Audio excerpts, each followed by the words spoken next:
सबसे पहले जो मेरी जर्नी बताई सर ने कि मेरे 4 प्रीलिम्स नहीं हुए थे, तो उनका जो सबसे बड़ा रीज़न मैं मानता हूँ वो ये था कि मेरे अंदर वो सवाल नहीं था कि वाई सिविल सर्विसेज, मैं क्यों ज्वाइन करना चाहता हूँ। एक तो ये पर्पस होता है कि टू सर्व द सोसाइटी, ये सबसे बड़ा पर्पस होता है। लेकिन we can serve the society by being any in the service, not in the civil services. जो सबसे बड़ा एक अपने अंदर होता है वो एक जो समाज में एक जो सोशल इमेज होती है कि हमें भी हमारी एक अच्छी इमेज बने, हम कहीं भी जाएं तो हमें सम्मान मिले। तो ये तो जो आपने आंसर बताया वो तो एक इंटरव्यू वाला आंसर होता है जो हमें बताना पड़ता है, लेकिन जो एक अंदर से जो आग होती है वो यही होती है कि हमारे जो एक सोशल इमेज बने, अच्छी इमेज बने। तो जब तक आपको ये क्लैरिटी नहीं आएगी कि वाई सिविल सर्विसेज, तब तक आप आगे खुद को नहीं बढ़ा पाओगे। तो ये सबसे बड़ा जो फैक्टर था मेरा। बल्कि मेरी जर्नी ये 4 प्रीलिम्स से नहीं थी। मैंने राइट आफ्टर 12th मैंने एनडीए एग्ज़ाम दिए, मैंने उसके बाद सीडीएस दिया। पहले तो मैं डिफेंस एंथुसियास्ट था, मुझे आर्मी ज्वाइन करनी थी, लेकिन आई गेव 9 एसएसबीज और मैं सब में कॉन्फ्रेंस आउट हुआ। उसके बाद मैंने 2019 में यूपीएससी जर्नी चालू करी। तो मुझे उससे भी काफ़ी कुछ सीखने को मिला कि मैंने 9 एसएसबीज दिए, तो उसका जो फ़ायदा मुझे मिला वो मेरे को लास्ट ईयर जो इंटरव्यू में मेरे को 185 मिले लेफ्टिनेंट जनरल राज शुक्ला बोर्ड के। तो शायद हो सकता है कि वो क्यूमुलेटिव इफेक्ट था जो मेरी प्रिपरेशन का, वो मुझे यहाँ फल मिला उसका। तो अब मैं आपको और रीजंस बताता हूँ कि मेरा और प्रीलिम्स क्यों नहीं हो पा रहा था बार बार। सबसे पहले तो मैं सिलेबस को इग्नोर कर रहा था। मैं ऐसा था कि कुछ भी मुझे मिले मैं उसको पढ़ लूँ, मतलब कहीं से भी मुझे कुछ भी मिले, मुझे कोई फोमो नहीं होना चाहिए कि फियर ऑफ मिसिंग आउट, कि ये वाला पार्ट मैंने नहीं पढ़ा, ये वाला कोचिंग मटेरियल दे दिया तो मैं ये भी पढ़ लूँ। तो मैं सबके पीछे भागता रहता था। तो इसका नुकसान यही हुआ कि मुझे टाइम पे जब एग्ज़ाम आया तो मैं ना तो रिवीजन कर पाया, मेरे पास इतना ज़्यादा बल्कि मटेरियल हो गया कि मैं उसको पढ़ ही नहीं पाया। सेकंड जो है कि जो प्रीवियस ईयर क्वेश्चंस होते हैं उनको मैंने इग्नोर किया। मैंने सोचा कि एक बार अगर ये क्वेश्चन आ गया अब वापस तो आएगा नहीं। तो ये वाली सोच मेरी गलत थी। वो क्वेश्चन उसी फॉर्म में रिपीट होते हैं, उसके ऑप्शंस उसी तरीके से रिपीट होते हैं। तो ये वाला जो पीवाईक्यू मैंने मिस किया वो सबसे ज़्यादा मेरे लिए ड्रॉबैक रहा है।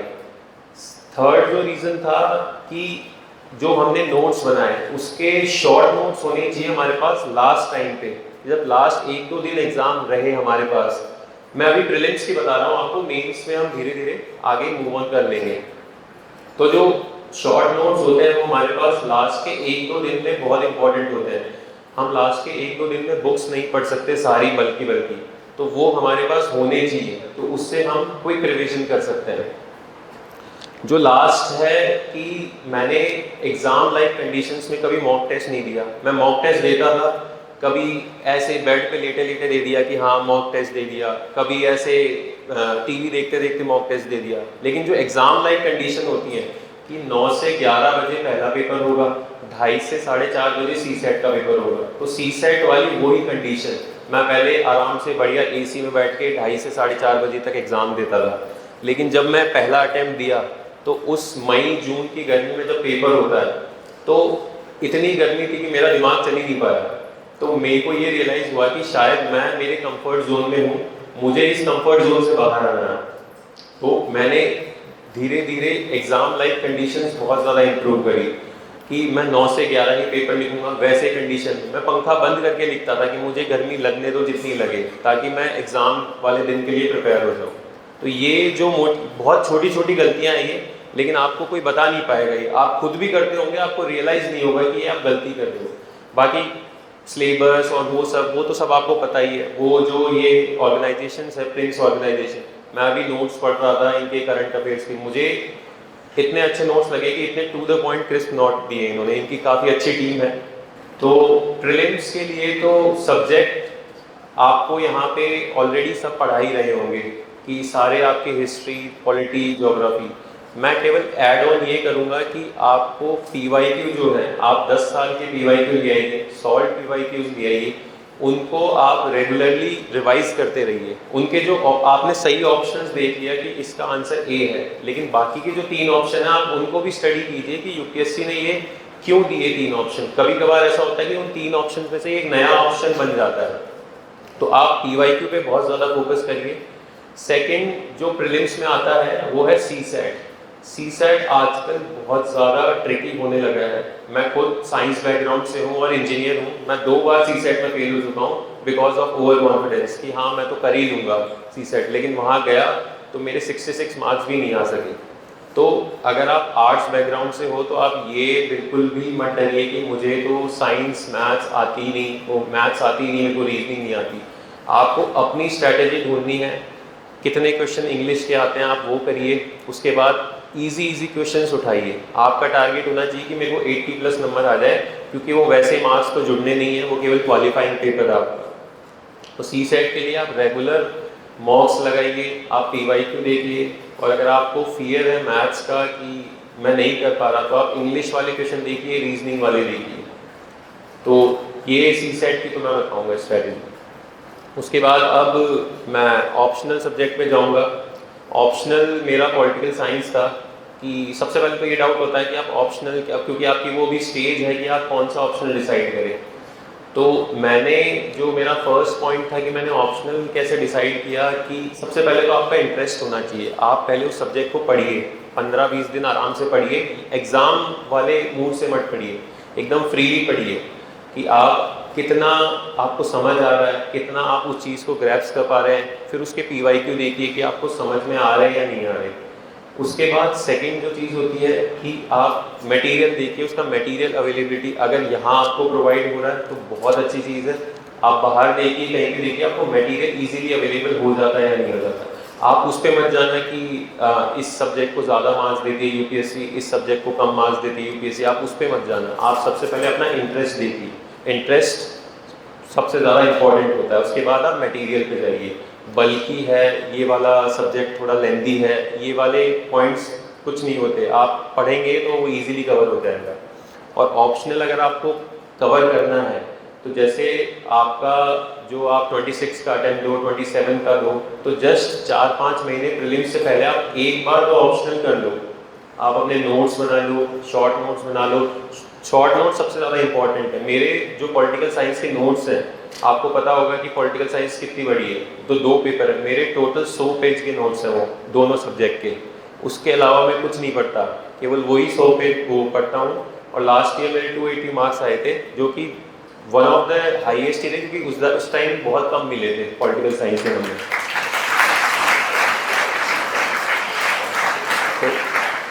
ऑप्शनल आप इस तरीके से चूज कर सकते हो कि आप अपना इंटरेस्ट देखिए, उसके बाद आप मटेरियल देखिए, और गाइडेंस आपको इजीली अवेलेबल हो जाए उसके लिए।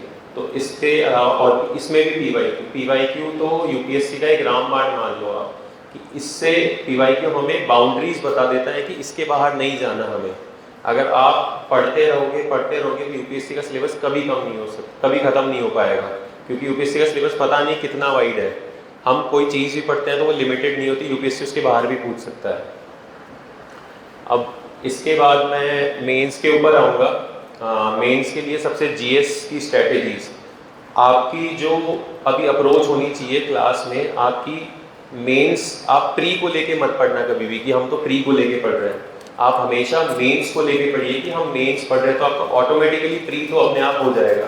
प्री के लिए बस MCQ सॉल्विंग एबिलिटीज आपको चाहिए। तो इसमें आपका GS में आपका सब कवर हो जाता है, जैसे हिस्ट्री, ज्योग्राफी तो फर्स्ट पेपर में, सेकंड पेपर में पॉलिटी और IR गवर्नेंस, थर्ड में इकोनॉमिक्स, एग्रीकल्चर, ये सब आपका प्री के लिए भी आप यही पढ़ते हो। जो एक एक्स्ट्रा एड ऑन होता है वो GS 4 की जो एथिक्स है, एथिक्स का मैंने केवल एक ही सोर्स अपनाया था, वो आप सब लोग भी जानते हो, जो धर्मेंद्र जागड़ सर हैं।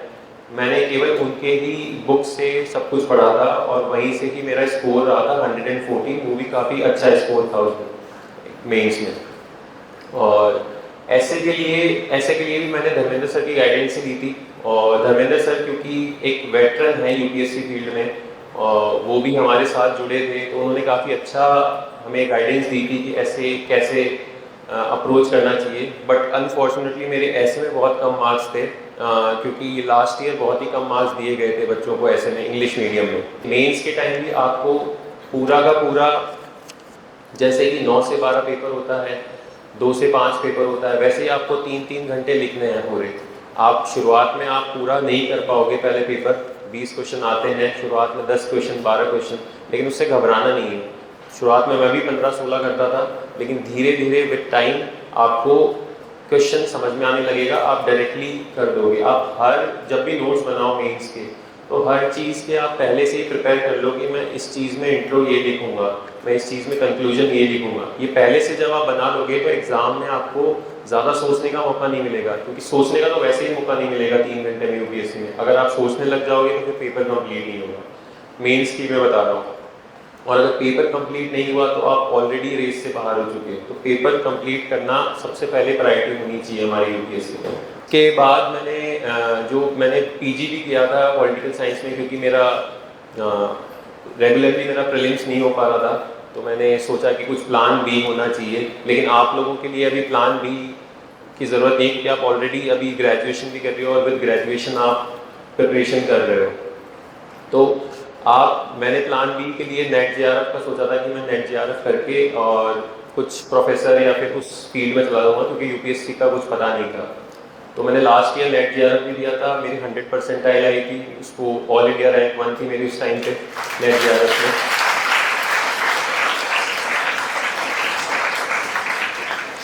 तो आप ये भी, लेकिन अभी प्लान बी की आपको ज़रूरत नहीं है, क्योंकि अभी आप सोली यूपीएससी पे फोकस कीजिए, क्योंकि आपको इतना अच्छा एनवायरनमेंट मिल रहा है यहाँ पे, विद ग्रेजुएशन मिल रहा है। अगर मुझे शायद कॉलेज टाइम पे ये माहौल मिल जाता तो मुझे शायद 1-2 अटैम्प्ट ही लगते, शायद मैं तभी क्वालिफाई कर लेता।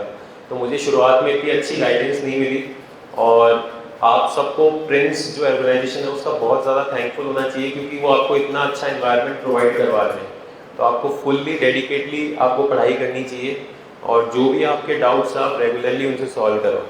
इंटरव्यू का एक्सपीरियंस आपसे शेयर करना चाहूँगा। मेरा बोर्ड, जैसे सर ने बताया कि लेफ्टिनेंट जनरल शुक्ला सर का बोर्ड था, तो वो जाने जाते हैं कि बहुत कम नंबर देते हैं, इतने ज़्यादा नहीं देते। मेरा वैसे मेंस में मेरा मीडियम इंग्लिश है, लेकिन इंटरव्यू में मेरा हिंदी है। हम चूज़ कर सकते हैं कि हिंदी में दें या इंग्लिश में। तो मेरा 2 फरवरी को इंटरव्यू था। तो मैं जैसे ही एंटर हुआ, सर ने मुझे बुलाया अंदर कि वेलकम दीपक, गुड मॉर्निंग। तो मैंने भी ग्रीट किया। तो लगभग 5 मिनट तक तो हमारी कॉन्वर्जेशन, मैं केवल खड़ा था, सर ने मुझे बैठने को बोला ही नहीं था, और मैं भी खड़ा खड़ा जवाब दिए जा रहा था। वो तो एक मैम थी साइड में, उन्होंने बोला कि at least ask him to sit. तो शुक्ला सर भी भूल गए थे कि इसको बैठने को भी बोला है मैंने। तो फिर 5 मिनट मैं खड़ा रहा, मैं बोलता रहा, सर को खड़े खड़े जवाब देता रहा। तो फिर उसके बाद उन्होंने मुझसे बेसिक सवाल पूछे, ना कि ज़्यादा कि एकदम स्टडी पॉलिटिकल साइंस के, एकदम मेंस के वैसे पूछे। मेरे से नॉर्मल डे टू डे जो भी चीज़ें होती है वो पूछा। मेरी एक हॉबी थी काइट फ्लाइंग, पतंग उड़ाना। तो उन्होंने बोला कि यार ये क्या हॉबी है काइट फ्लाइंग? बोला ये हमेशा उड़ाते रहती हो क्या तुम? मैंने हमेशा तो नहीं उड़ाते सर, लेकिन जब सीज़न आता है तब उड़ाते हैं। तो उन्होंने पूछा अच्छा कि इसके नुकसान बताओ क्या क्या है। तो मैंने नुकसान बता दिए। बोला इसके फ़ायदे बताओ। मैं सर इससे एक्सरसाइज बहुत अच्छी होती है हाथों की मेरी। बोला कि अच्छा, बोला और चीज़ें भी कर सकते हो? मैं बोला नहीं सर, मेरे को इससे कंसंट्रेशन बहुत बढ़ता है। बोला कंसंट्रेशन कैसे? मगर सर जब हम पतंग लड़ाते हैं तो उसमें जो किस एंगल पे किस पे आपकी डोर जानी चाहिए वो बहुत ज़्यादा इंपॉर्टेंट होता है। बोला कि अच्छा, तो ये आपकी मतलब मैंने ऐसे फेक नहीं किया था कि मेरी हॉबी है। मुझे जो पसंद था मैंने लिखा कि हाँ मुझे ये पसंद है। तो वो ये चेक करते हैं कि आप अपनी हॉबी कुछ भी लिख रहे हो, आप लिख रहे हो कि म्यूज़िक सुनना, तो आप किस जॉनर का सुनते हो म्यूज़िक, कौन सा सिंगर है, कौन से उसके गाने हैं, आपको क्या पसंद है, तो वो आपको पूरा पता होना चाहिए। तभी आपको वो उनको यकीन होगा कि हाँ ये सही में हॉबी परस्यू करते हैं। अक्सर मैंने ये देखा है कि बच्चे ये बोलते हैं कि सर हॉबी क्या लिखूँ मैं, मेरे को समझ नहीं आ रहा हॉबी क्या लिखूँ। तो आप जो भी परस्यू करते हैं फ्री टाइम में वो आप एकदम फ्रीली लिखिए और आप उसको ईजिली जवाब दे पाएंगे। और मेरा कम से कम आधे घंटे मेरा इंटरव्यू चला था। 5-5 मिनट सबने लिया मेरा इंटरव्यू। 6 मेंबर्स थे और बाहर से कोई ऐसा सवाल आया नहीं था कि एकदम आउट ऑफ द ब्लू कोई क्वेश्चन आ गया। जो भी था वो normal day to day newspaper से, कोई उस टाइम इजराइल हमास वॉर चल रही थी, उसका इम्पैक्ट पूछ लिया कि इंडिया के ऊपर क्या है और हमारी इंडिया की इमेज बाहर इससे कैसे इम्पैक्ट होगी, रशिया यूक्रेन वॉर, और ये सब पूछा था। तो ओवरऑल एकदम हेल्दी था। और एक और चीज़, मेरा जो मैंने अभी बताया कि हिंदी मीडियम था मेरा इंटरव्यू पूरा इंग्लिश में चला। मैं पूरा कंफर्टेबल था कि इंग्लिश में भी जवाब दे पाऊँ। तो लास्ट में जाते जाते मैम ने मेरे से पूछ लिया कि Deepak you are very comfortable in English, then why you have chosen Hindi. तो मैंने बोल दिया कि ma'am it was a strategic decision, कि मैं सोचा कि ऐसे कर लूँ। तो मैम ने बोला कि बट हमने तो तुम्हें पकड़ लिया। तो मैंने भी वहीं पे बोल दिया कि मैम इतने अच्छे पैनल के सामने मैं कुछ छुपा ही नहीं सकता। तो शुक्ला सर हंस पड़े, फिर मुझे लगा कि शायद इम्प्रेस हो गए शुक्ला सर इस बात से मेरी। तो ओवरऑल इंटरव्यू का जो था बहुत ही कोर्डियल बोर्ड था, और मार्क्स में लास्ट में मार्क्स भी काफ़ी अच्छे मिले। Good morning, sir. Sir, I want to ask that in recent years, why the candidates are preferring IRS above the IAS and IPS? Because most prestigious jobs are IAS and IPS, but recent trend is to choose IRS. So, what's the reason behind it? मुझे तो IRS इसलिए allot हुई क्योंकि मेरी rank थोड़ी नीचे थी। मैंने भी ऊपर ही IAS IPS भरा था। IAS IPS is the cream job, आपको पता ऑल इंडिया सर्विस है। तो मैंने मोस्टली मतलब लड़कियों में देखा है कि वो IPS को थोड़ा नीचे प्रेफर करती हैं, IRS कर देती है, क्योंकि मे भी शायद फॉर द ट्रेनिंग पर्पज़ और कुछ ऐसा हो। मेरे भी काफ़ी दोस्त हैं जो इस बार उन्होंने IPS को कम रखा था। तो ऐसा नहीं है कि IRS को आप ऊपर रखते हो, बाकी वो आपका डोमेन है। अगर आपको जैसे इस फील्ड में जाना है, रेवेन्यू सर्विस में जाना है, आपको अकाउंटिंग और इस सबसे आपका बैकग्राउंड भी वो है, तो आप चूज़ कर सकते हो IRS। बाकी सब लगभग 99% जो भी है UPSC एस्पिरेंट वो IAS IPS ही रखते हैं ऊपर। नमस्ते सर। नमस्ते। क्वेश्चन ये है, क्या दिल्ली का इतना इम्पोर्टेंट रोल होता है इस केस में? नहीं, मैं अगर आप कोचिंग के व्यू पॉइंट से देख रहे हो तो ऐसा कोई इम्पोर्टेंट रोल नहीं होता।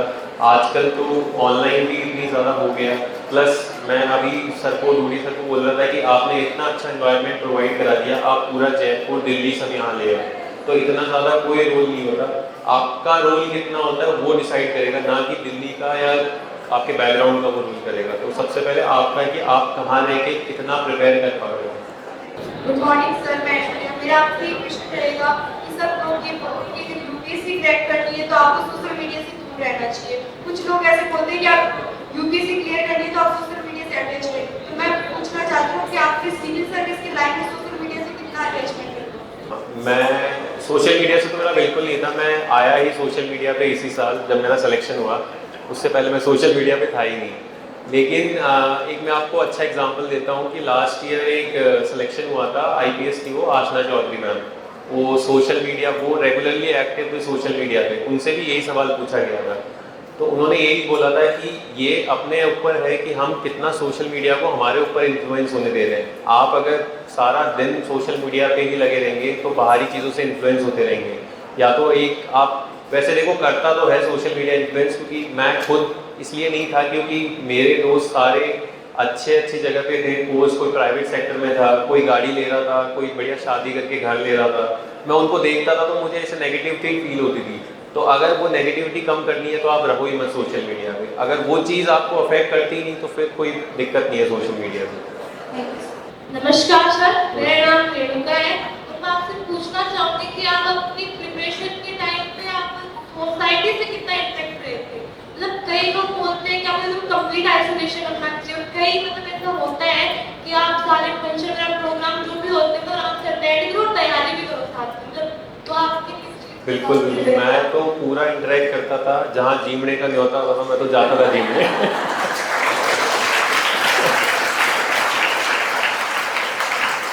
ऐसा नहीं है कि मैं एकदम आइसोलेट हो गया था। मेरा एक रूल था 8 घंटे पढ़ाई करना, 8 घंटे सोना और 8 घंटे बाकी काम। तो जब तक मेरी एक स्टॉप वॉच होती थी छोटी, तो मैं उसमें टाइमर लगा देता था 8 घंटे का। ये 8 घंटे जब पूरे नहीं होंगे मैं उठूंगा नहीं टेबल से। वो 8 घंटे जैसे ही मेरे कंप्लीट हुए, मैं उसके बाद में 8 घंटे की तो नींद हो गई, और 8 घंटे में कुछ भी टीवी स्पोर्ट्स कहीं जाना होता था तो जाता था। ऐसे कहीं मैं आइसोलेट नहीं रहा कि एकदम कमरे में बंद रहता था।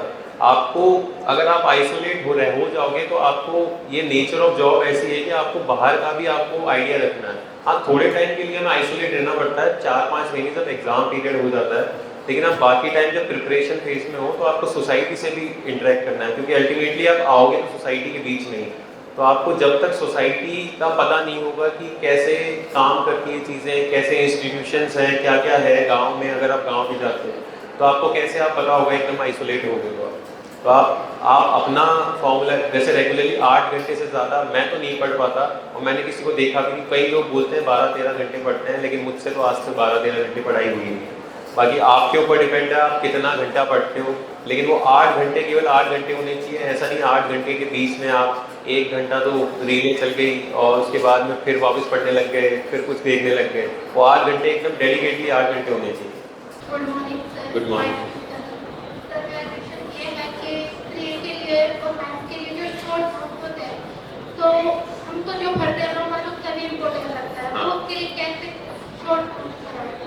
जो आप जो कह रहे हो कि आप जो पढ़ते हो वो सब कुछ, लेकिन क्या पढ़ना चाहिए इंपॉर्टेंट, वही आप पूछ रहे हो ना। तो उसके लिए मैंने अभी बताया था कि PYQ प्रीवियस ईयर क्वेश्चन, वो आपको यूपीएससी की बाउंड्रीज बता देता है कि यूपीएससी इसके बाहर नहीं जाएगा। तो आपको उसी से रिलेटेड वही टॉपिक्स पढ़ने हैं जो यूपीएससी पूछ रही है, या उसके आसपास के टॉपिक्स, क्योंकि यूपीएससी का सिलेबस बहुत वास्ट है, हम कभी भी वो कंप्लीट नहीं कर पाएंगे। और अगर आपको पता हो तो जैसे टोटल 2075 नंबर का यूपीएससी होता है, अगर आपके 50% भी मार्क्स आ जाते हैं तो आप टॉप कर जाओगे। ऐसा नहीं है कि हमको 2000 में से 2000 नंबर लाने हैं। मेरे खुद के 950 मार्क्स थे, वो भी 50% से कम, लेकिन फिर भी मेरा सिलेक्शन हो गया। तो आपको उतना ही पढ़ना है जितना यूपीएससी पूछ रही है। तो PYQ बेस्ट सोर्स है। बाकी जो आपके यहाँ सोर्सेज प्रोवाइड कर रहे हैं वो बहुत अच्छे हैं, आप उन्हीं को ही पढ़िए और प्लस PYQ पे दें।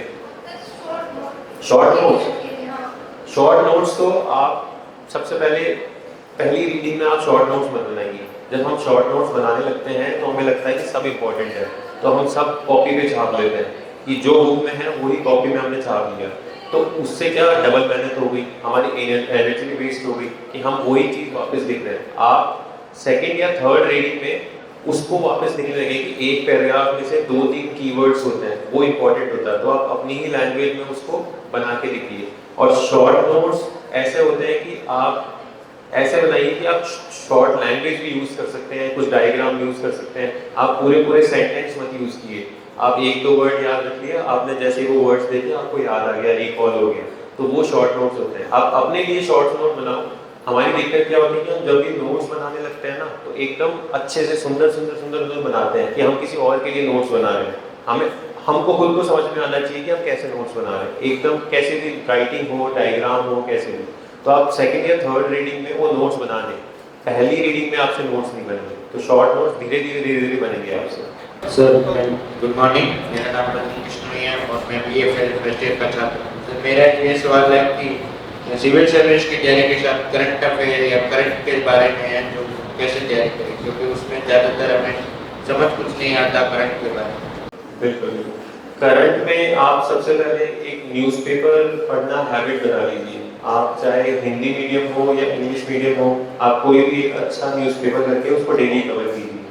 फिर जैसे कि मंथ कंप्लीट होता है तो एक मंथली मैगजीन आती है, उस मंथली मैगजीन से आप जो पूरे महीने की जो भी खबरें हुई है उसको आप कवर कर सकते हो इजीली।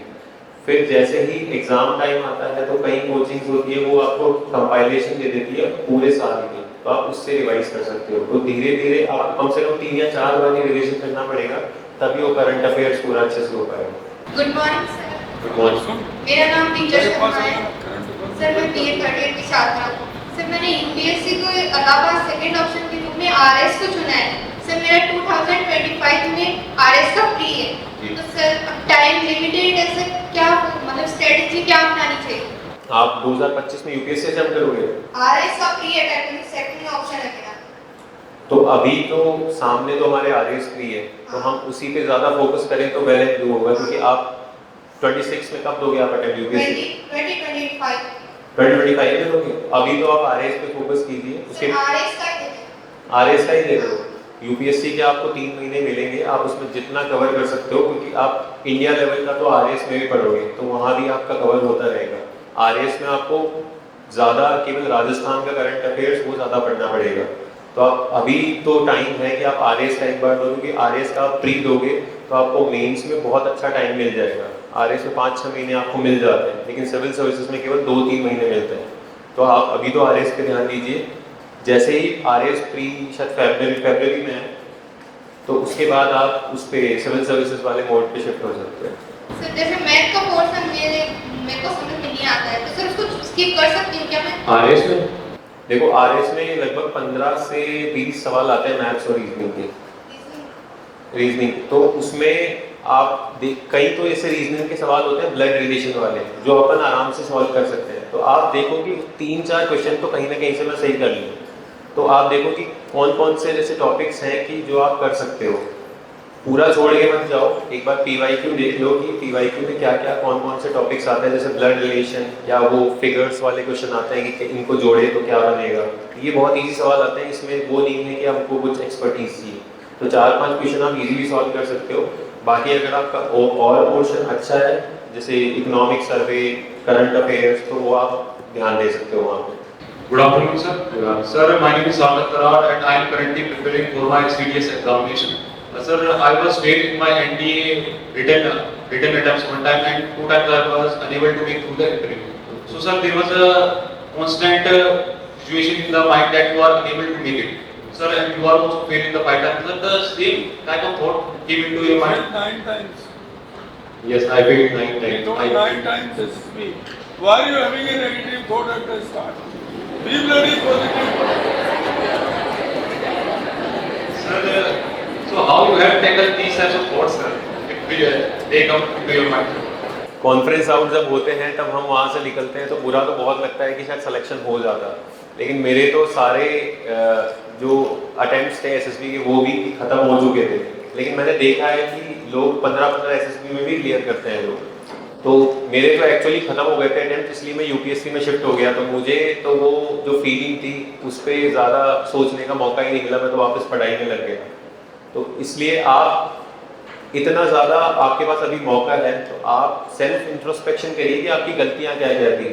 क्योंकि मैं भी देखो कॉन्फ्रेंस आउट हो रखा हूँ तो मुझे भी नहीं पता कि ज़्यादा शायद सर ज़्यादा अच्छे से बता पाएँ कि what they look into the candidate, क्या वो देखना चाहते हैं, क्या वो OLQs जो होती हैं ऑफिसर लाइक क्वालिटीज़ वो देखना चाहते हैं। बाकी आप डिसहार्टन बिल्कुल मत लीजिए, आप वापस से तैयारी कीजिए कि मैं वापस से इस प्रोसेस जो मैंने गलतियाँ की है उसको वापस सुधारूँ और वापस से आप जाइए, एक दिन आपको बिल्कुल सक्सेस मिलेगी। मॉर्निंग सर, मैं सलमा।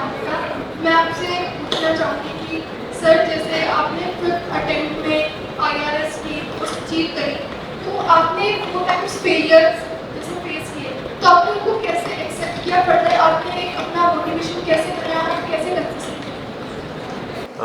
मैंने अपने फेलियर एक्सेप्ट तो इसलिए किए कि मैंने उतने ज़्यादा एफर्ट नहीं किए थे। मैं जैसे ही एग्ज़ाम दे के आता तो मुझे पता था कि मैंने इस बार भी नहीं किया उतना एफर्ट ना। मुझे पता रहता था कि मेरे को इतने मॉक दे दें, लेकिन मैं फिर भी नहीं देता था क्योंकि वो मैं अपने कंफर्ट जोन में रहता था।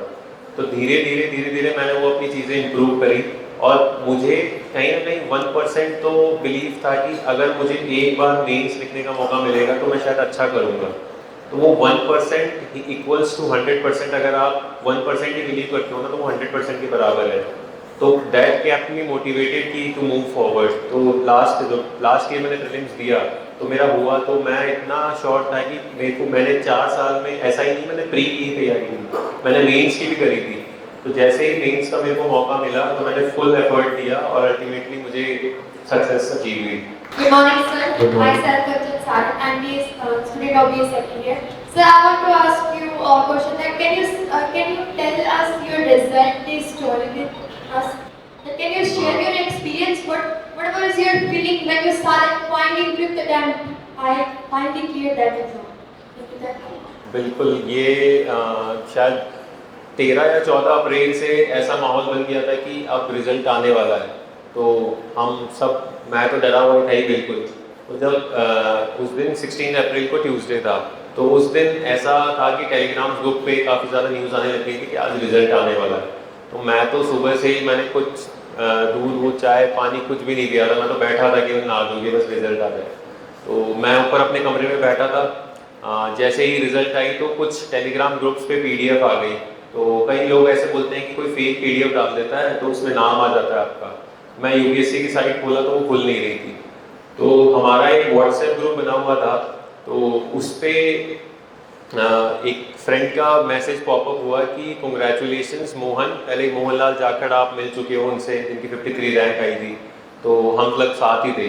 फिर उसका सेकंड जो मैसेज था, मैंने PDF देखी नहीं थी, उसका मैसेज था कॉन्ग्रेचुलेशंस दीपक। मेरे को इतना तो था कि मैं सिलेक्शन तो हो गया, रैंक मैंने नहीं देखी थी। फिर मेरी PDF खुली, मैंने देखी रैंक कि मेरी 755 रैंक है, तो मुझे इनिशियली तो थोड़ा फील हुआ क्योंकि मैं सोच रहा था कि 300-400 तक आ जाएगी और मुझे जो मेरी आईपीएस प्रेफरेंस थी फर्स्ट तो वो मिल जाती। लेकिन इनिशियली थोड़ा डिजेक्ट हुआ कि शायद नहीं, वापस देना पड़ेगा एग्ज़ाम, वापस उसी प्रोसेस से। फिर मैं नीचे गया, मम्मी पूजा कर रही थी, तो मम्मी तो सुबह से ही माला फेरी जा रही थी कि बस आ जाए अब तो रिजल्ट आ जाए। जैसे वो महेंद्र सिंह धोनी मूवी में आता था ना, जब वो बैटिंग करता था तो उसकी मम्मी करती थी। फिर मैं मम्मी को बोला कि मम्मी हो गया, एकदम नॉर्मली ऐसे ज़्यादा चेयर अप भी नहीं था, तो मम्मी बोली हो गया? बोला हाँ। बोला तो कोई खुश क्यों नहीं है इतना? मगर मम्मी इतना ज़्यादा अच्छी शायद नीचे वाली मतलब वो पोस्ट मिले, तो मम्मी को भी अब समझ में नहीं आता। अब हमारी मम्मी ऐसी कि ज़्यादा पढ़ी लिखी तो है नहीं, तो मम्मी को ऐसा लगा कि शायद पता नहीं इसको तो जॉब नहीं मिली अच्छी ये वो। फिर धीरे धीरे जब लोगों के मैसेज आने लगे, लोग आने लगे, तो मुझे रियलाइज़ हुआ कि चलो जो भी अचीव हुआ है वो काफ़ी अच्छा है और एक बार और अटेम्प्ट करूँगा और अच्छे से फिर कुछ मिल जाएगा मुझे। नमस्कार सर। नमस्कार। मेरा आपसे सवाल ये है कि जो आंसर राइटिंग होती है उसमें ये प्रॉब्लम होती है कि कंटेंट को होता है पर उससे जो वर्ड्स होते हैं ना 150 या 250 उसमें एक्सप्लेन नहीं कर सकते, उसके लिए ज़्यादा बिल्कुल बिल्कुल, ये इनिशियली ये सबकी प्रॉब्लम होती है कि हमारे पास कंटेंट तो बहुत होता है लेकिन हम 150 वर्ड्स लिखने होते हैं और 250 वर्ड्स लिखने होते हैं, हमें केवल उतना ही लिखना होता है। अगर आप उससे ज़्यादा लिख देते हो तो यूपीएससी नेगेटिव मार्क्स भी देती है। तो इसके लिए आपको वही जो भी बता रहा था कि आप जब अपना कंटेंट पढ़ते हो, मोटी मोटी किताबें होती हैं, तो सेकंड और थर्ड रीडिंग में आप मेन पॉइंट लिख दीजिए कि ये 4-5 मेन पॉइंट है, ये तो मेरे को आंसर में लाना ही है। तो आप अगर वो शॉर्ट नोट्स बना लोगे तो आपको अल्टीमेटली जब आप आंसर लिखोगे फाइनल एग्जाम में तो वो आपका पहले से ही जब इंट्रो और कंक्लूजन तैयार होगा कि मेरे को इंट्रोडक्शन में कोई भी 1857 की लड़ाई आ गई तो मेरे को ये वाला इंट्रोडक्शन लिखना है और कंक्लूजन में कोई और राइटर की बात लिख दूँ मैं, तो आपसे पहले ही जब ये तैयार होगा ना तब आपको वहाँ पे एग्जैक्ट आप 150 वर्ड्स में लिख पाओगे। Good morning, sir. My question to you is, what is the biggest learning of an IAS officer? Biggest learning of an IAS officer for me is like first to serve the society, to know the society better and always ready for the development of the nation. ये एक biggest learning होती है एक IAS officer के लिए। Good morning, sir. I am Ruchi from final year, and in 2026 I am going to aspire for prelims. So, sir, my question is, we have learned a lot of things in this 2.5 years, so it's high time to consolidate the things. So it's quite confusing, like everything we have read much more in bits and pieces. How to consolidate it, all the portions so that we are replicating the exam.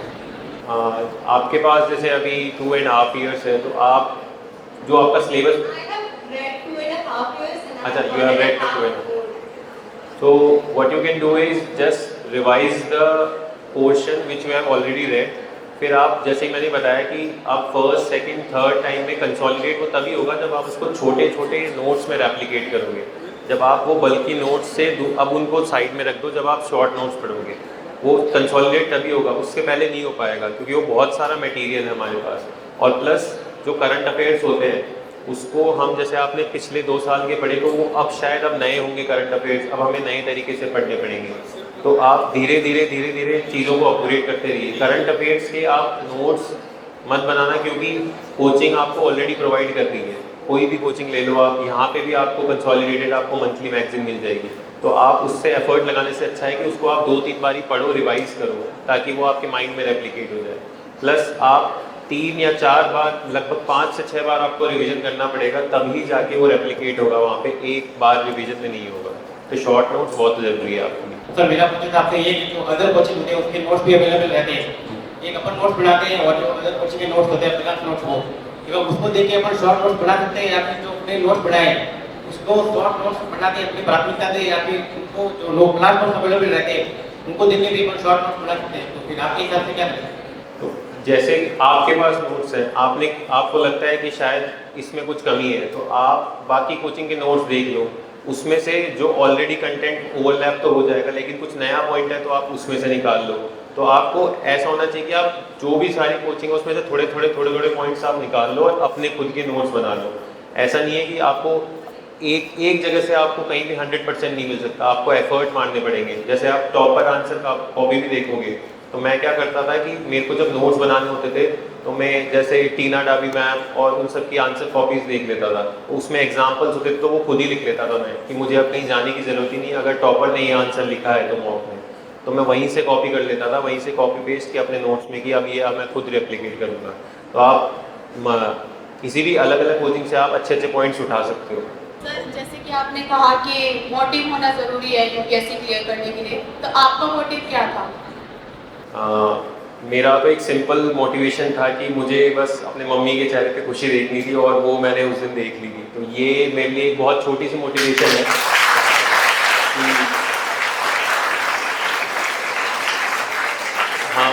हम सब लगभग middle class background से आते हैं, तो हमारे लिए बस हमारे पेरेंट्स को प्राउड फील कराना ही एक बहुत होता है। उसके बाद सेकेंडरी चीज़ें आती हैं कि हाँ I want to serve the nation, I want to contribute for the development of the nation. तो पहली जो मोटिवेशन होती है वो खुशी होती है उनके जो, और जिस दिन मैंने जब रिज़ल्ट बताया तो वो जो चेहरे पे खुशी थी मम्मी के, उससे मैं ये हो गया कि अब चाहे कोई सी भी सर्विस मिले अब मुझसे उसे फ़र्क नहीं पड़ता, लेकिन बस मैंने अचीव कर लिया वो। Thank you so much.